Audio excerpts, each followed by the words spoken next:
Hi, my name is Edmond and I am the co-founder of EduNation. And you know, the one sentence to describe me is really education. I'm all about education. I eat education, I sleep education, I dream about education, I think about education all the time. And really that's me.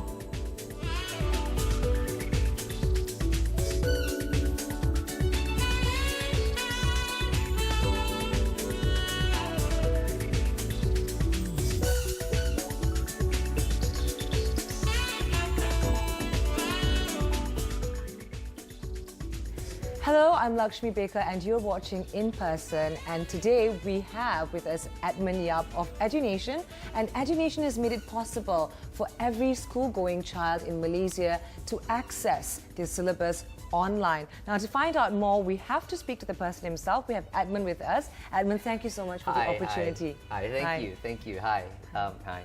So, and he's right beside me now. I'm going to get on with the questions. Edmond, my first burning question: how old were you when this idea popped in your head? For EduNation, I think I was 31. That's right. I'm 33 now. You don't look an age above 25.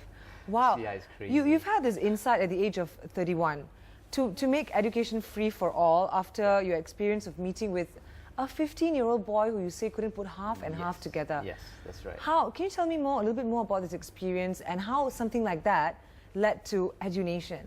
Okay. Well, the story of John. Well, this kid, his name is John, and I met him in 2005. And yeah, back then John was a 15-year-old kid, 1 month before PMR, and he's an orphan. So what happened is, back then I used to go to orphanages to try to tutor kids to see what they need, what I could help them with. And I met this kid, John, and he was having trouble with something called fractions. 0.7, 0.8. He doesn't understand it. So what I did was I tried to explain it to him in Form 3 maths language. He can't understand me.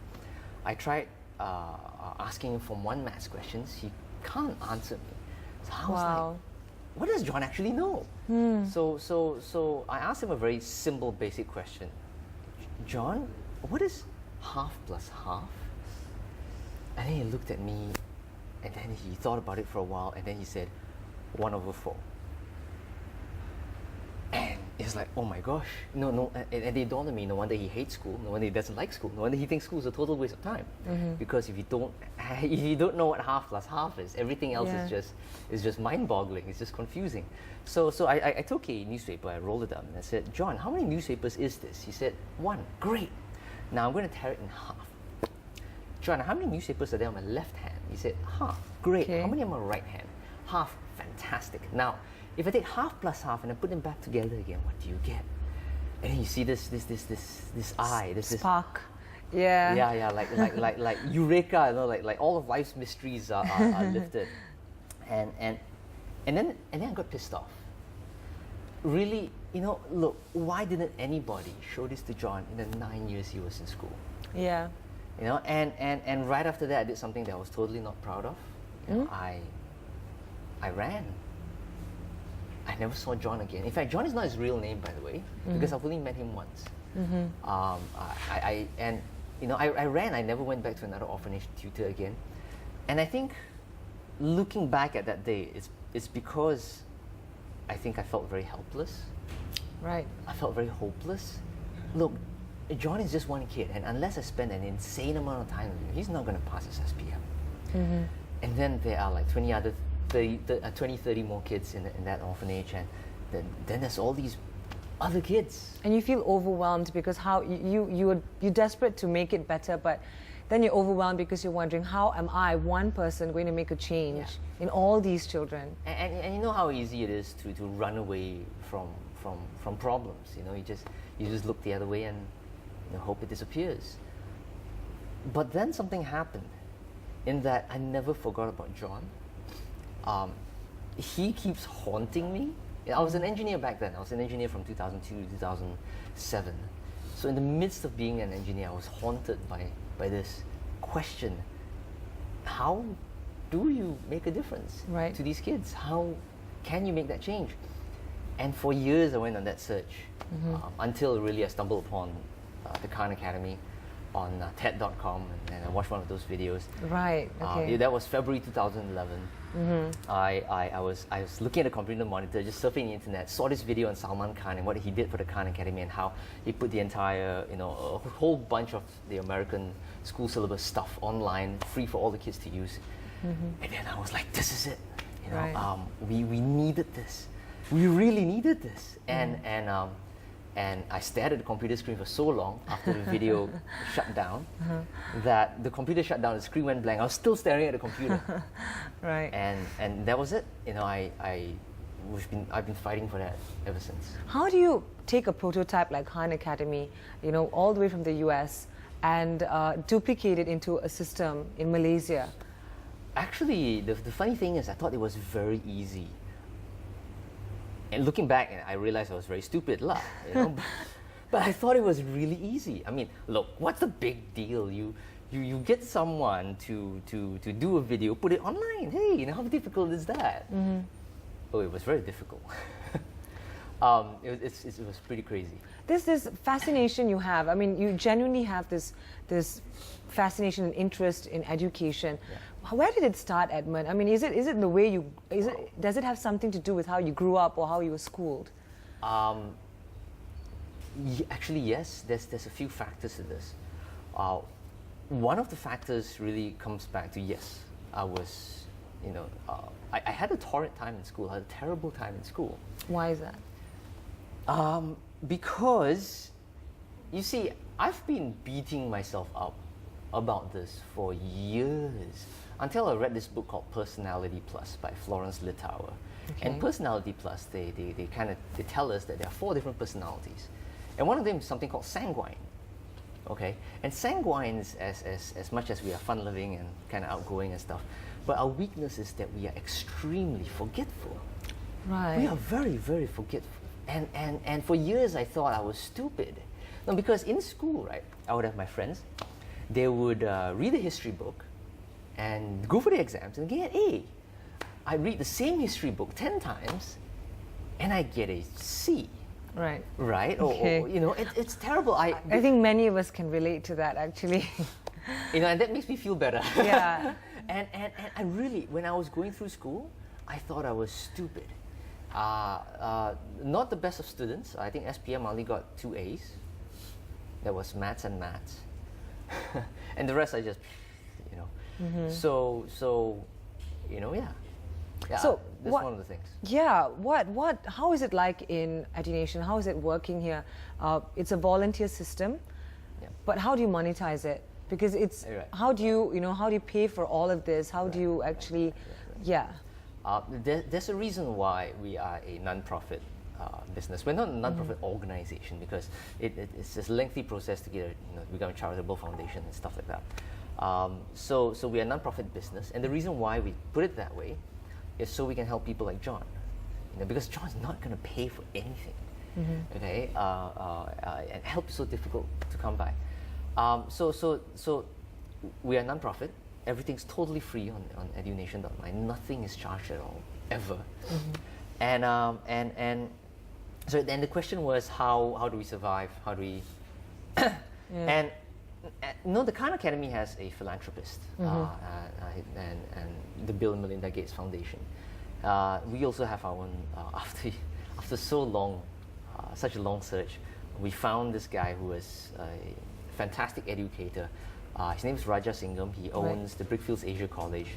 His heart is in education, and basically he's decided to fund all of this.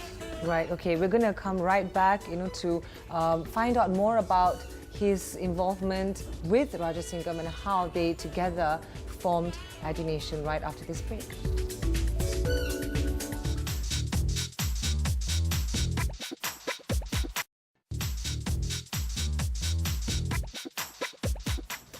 Hello and welcome back. You're still watching In Person with me, Lakshmi Baker, and I have with me Edmond Yap.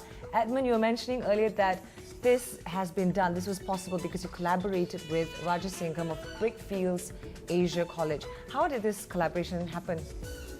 Wow, through a lot of effort. Well, Because we actually approached every organization we could, Right. With regards to the idea of EduNation. Some of them private, and some of them are shoe companies that appeal to a younger audience. Right. Apparels that appeal to a younger audience. Anyone and anybody.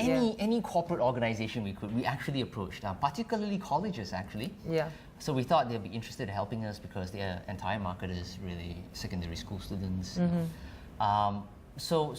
But everybody said no, in some form or another. And I mean, I never knew there were so many ways to say no. Right. Right. And dozens of organizations.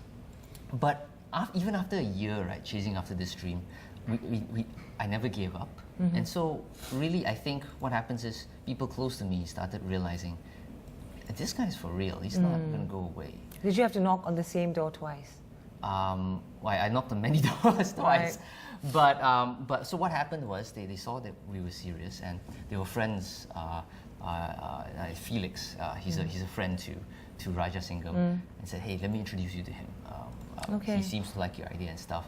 And true enough, after we got introduced, he saw how serious that we were. Okay. And he's all about education anyway. Right. And so we And hit it it right happened. off. The magic happened. It happened. So this is the website you're mentioning, and this is what the students see when they click on Yes. www.edunation.my. That's right. How does it work? Can you just run me through a little bit on? It's so simple. This gosh, covers it's, primary and secondary school education. Oh, actually, no, secondary right now. Right. Next year, we're starting primary content. Okay. So, we thought, okay, if we can help people in SPM pass their whatever subjects and get to college, we Right. make that difference. So, Okay. For the primary school kids, sorry, but next year. Next year. So this is like, it's complete, it's comprehensive, everything that's needed from Form 1 to Form 6. From 2 to Form 5. Form 2 to Form 5, right? Yeah. It's everything is in there. So basically, if a child needs to be homeschooled, for example, Yeah. this would be sufficient. Yes, I think this is... With the right guidance, maybe. Actually, is it sufficient? No, I'm sorry. Why? No, Why probably not. I think we have... To become truly sufficient, I think we need about a year more. A year more. Another year. So it's still a process. It's still under development. It's still a process. I wouldn't say Right. it's the definitive guide, but it's a fantastic start. And right now, for most of these subjects, except physics, if there are any physics teachers out there who want to help us, please, we need physics teachers. But for all the other subjects, right? Basically, if you're in Form 4, you're doing Chapter 3 right now. Guess what? We have Form 4 Chapter 3. Okay. So everything's there ready for right now. Okay. So meanwhile, we're producing more videos. Edmond, how has the penetration been like in the rural areas? Because, as we know, your inspiration was from people who need education the most. So has it reached them in the level that you want so far? I think the straight off answer is we don't know, because YouTube statistics doesn't allow us to view by districts and stuff. Okay. But you know what? We know we're not reaching kids without internet access. We know we're not. Yeah. And that really pisses us off because of the story of John, how we're trying to help him.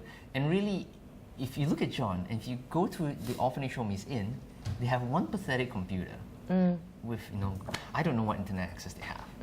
Okay, so we know that we are not reaching the kids who are most in need. However, there's hope, because people like the One Bestari Net, which is really a collaboration between government and YTL and Yes Broadband and Frog Asia, they are putting a 4G broadband tower in every single public school in Malaysia. That's fantastic. That's fantastic. All 10,000. And we're talking about even those in the rural outskirts, pendalaman areas of Sabah, Sarawak. So you see the school in the jungle, it's a public school, there's a 4G tower there. Right. And So, this has already been executed. I think they're well on their way. I Right. think the last I heard was they have 3,000 over towers. They still have the other 6,000-ish. But I could be outdated already by now. So they're working on it. I think we should be done by this year. So now that we have all these resources, the infrastructure is catching up. Right. And I think by next year, the year after, I think we can actually reach all these kids. So, they're volunteers, which leads me to the question of, is this your full-time job? Are all of you doing this full-time? Yeah, all of us are doing this full-time. I think the kind of things we want to achieve requires that dedication in time. So we're all full-time. But of course we have a pool of about 30 part-timers actually. Oh, okay. A pool of them are for translations, a pool of them are for teaching, and they're all part-time. They work on this maybe a couple of hours a week, stuff like that, just to contribute. So we have a diverse group of people, even volunteers, people who come and say, look, we're going to teach this thing, don't pay us. Right. Because you can't afford us. No, they actually say that. No, you can't. I know, afford but us. Okay. for those of you actually doing it full time, how do you monetize something like this? How do you pay the bills? Right. Okay. So right now we're funded, majoritarily funded by philanthropist Raja Singham. Okay. But we do have a sustainability plan over the next 2 to 3 years. So the entire EduNation platform will forever be free. Totally forever free. The exercises, the videos, the exercises that's coming up over the next few months, and the social platform over the next few months, all totally, absolutely, wonderfully free. Awesome. Yeah, thank you. And so the question is, how do we be sustainable? How do we monetize ourselves? Yeah. We are setting up outside for-profit businesses as well. Okay. Outside of EduNation. So the EduNation platform is forever free. But outside of EduNation, we're setting up things like, this is a prototype name, it's called Leadership Tutoring. So instead of sending kids for tuition after school, it does the same thing the school does. You know, it's a very big difference, a very different kind of tuition center in which we cover everything from soft skills to people skills to communications to creative thinking, all while covering the entire Malaysian school syllabus. So we're setting up this center. It's a profit center. Right. Okay, but the center donates back 30% of all profits back into EduNation. So it's, what's it called again? Right now the working title is Leadership Tutoring. I don't think it's gonna be, it's not catchy. Right, it's great. I think it actually works. So this space actually is going to cover the entire syllabus for the education, but you're going to approach it in a different way, right? Okay, we're going to find out more about that after this break. He's very flexible. So that's why you see I'm always happy. I always feel happy to come to work because of him also. Yeah.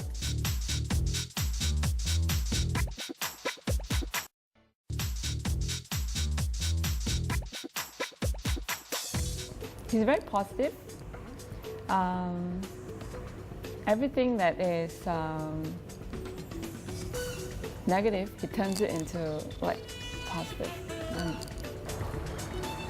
Welcome back. You're still with me, Lakshmi Baker, and we're talking to Edmond Yap in person. We're actually seated at Edmond's favorite restaurant where he has his breakfast and lunch. It's called Kizan. Why do you come in? What's your favorite dish? Oh my gosh, this place is crazy. They've got the best sambal tempeh, this ikan bilis kicap, and they goreng this nasi lemak, nasi goreng nasi lemak belacan, and it's really, really amazing. You know, I haven't had my breakfast yet. I'm definitely trying it after this. Okay, Edmond, back to EduNation. What have been the challenges to duplicate something like Khan Academy into the Malaysian education system? Wow, you know, it's crazy.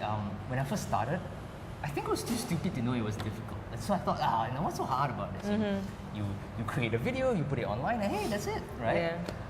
Oh boy, you know, and I think there was a reason why, you know, up to today, I get dozens of people coming up to me and saying, Edmond, I've got the same idea as you.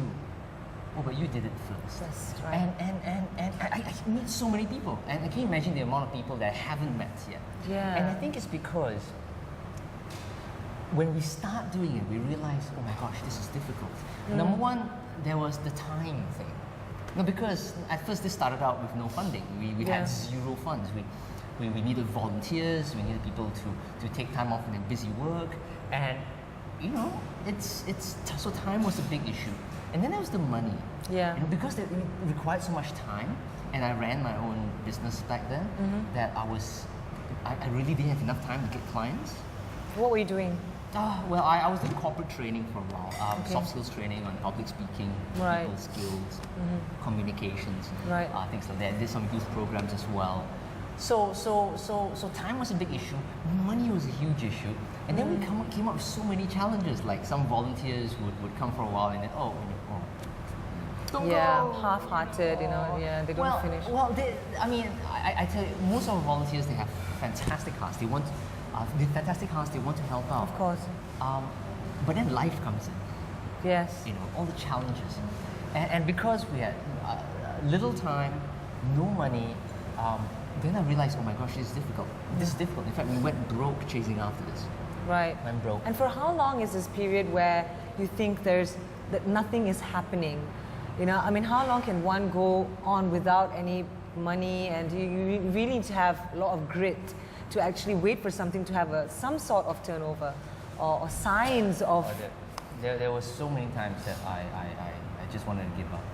It's crazy. I mean, you know, there's one point in time I went so broke that me and my wife, we ran out of rice. We needed to buy rice. Parents? Well, yeah, I guess we could go back to them and ask them. Yeah. But, you know, when you're 30 over years old, you don't really want to go back to your parents to ask money. You know? Yeah. So we went to Jaya Grocer down the road here, and we wanted to buy a small packet of rice, not the big one because we can't. You know. And the difference in price was just 50 cents. You know, the 50 cents more expensive one looks better. Yeah. I mean, packaging was nicer. The 50 cents cheaper one was like, so packaging matters. And so me and my wife, we had a full-blown conversation, 10-minute conversation on which one to buy. Money Gosh. mattered so much to us. And so many times I just wanted to, you know what, but then John keeps coming into the back of the head. That's amazing, isn't it? Yeah, that geez, who's going to help him? Do you plan to meet this boy again? Have you ever wondered what's happened You to know what's him? the funny thing? I don't remember his real name. That's the problem. Okay. And I mean, what do? I can't go to the home and say, hey, that boy. I don't. How will EduNation help change the nation, Edmond? Well, you see, I don't think alone we can change the nation. I think we need so much help from so much people, from the ministry, from the government, from people, from volunteers of all walks of life. So I won't pretend to say that we will change. We won't. We need a lot of help. Yeah. But however, we are filling up one huge black hole in that there is no totally free, comprehensive educational ecosystem in Malaysia. Online education ecosystem. There's no free videos. I mean, there are some, but it's really fragmented. So filling up this black hole in terms of learning resources. Right. Yeah. A quote you live by? Oh my gosh. You know, I had to bring this book. Okay. By Steve Jobs. This book absolutely changed my life.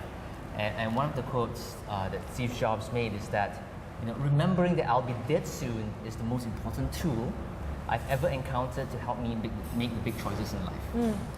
So it's as morbid as it sounds, just thinking about death. Like, my time is short in the world.